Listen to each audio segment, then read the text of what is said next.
Futbole nėra vietos jokiai diskriminacijos formai.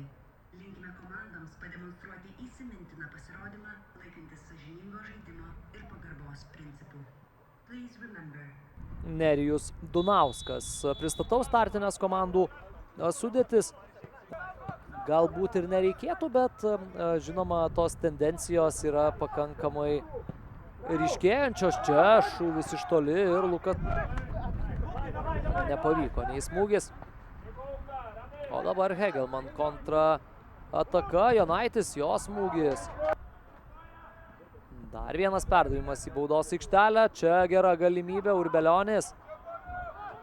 Gerai susistabdė kamuolį, bet ten klaidinami judesiai, vėliau jau nebuvo labai geri, o čia krenta pirmasis šių rungtynių įvartis, Vilniaus rajono Transinvest. Smūgis į vartus yra blokuojamas. Urbelionis, jo galimybė, dar vienas smūgis, atremė į Kolendo, dar į kairę pusę būti pervestas kamuolys. Čia Giedrius Onuškevičius jau baudos aikštelėje. Onuškevičius, jo smūgis blokuojamas ir čia dar viena pavojinga situacija. Petkus iškart paleidžia į kraštą Onuškevičių. Baudos aikštelėje jis smūgiuoja dešinę koją ir Žilo.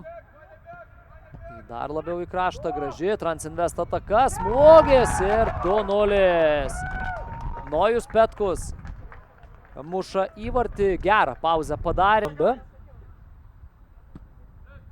Perdavimas į baudos aikštelę ir ką ir kalbėjau, krinta įvartis 5. Čia gražus buvo Petkaus sumanymas, jis pats susigrąžina kamuolį. Perdavimas į kraštą, Transinvest ataka ir Kolendo dabar į baudos aikštelę. Giedraitis kamuolį meta. Čia gali būti pavojinga, atlieks futbolininkas. Prasimeta dabar varžovus, Sinkevičius baudos aikštelėje, jos smūgis, čia geras šansas, Telmokui nepavyksta. Ir atsimuša taip, kad Hegelman B komanda šiandien nieko daugiau padaryti nebegalės. Iškovojo pergalę Lech Pečiūro auklėtiniai, 2-1 įveiktas.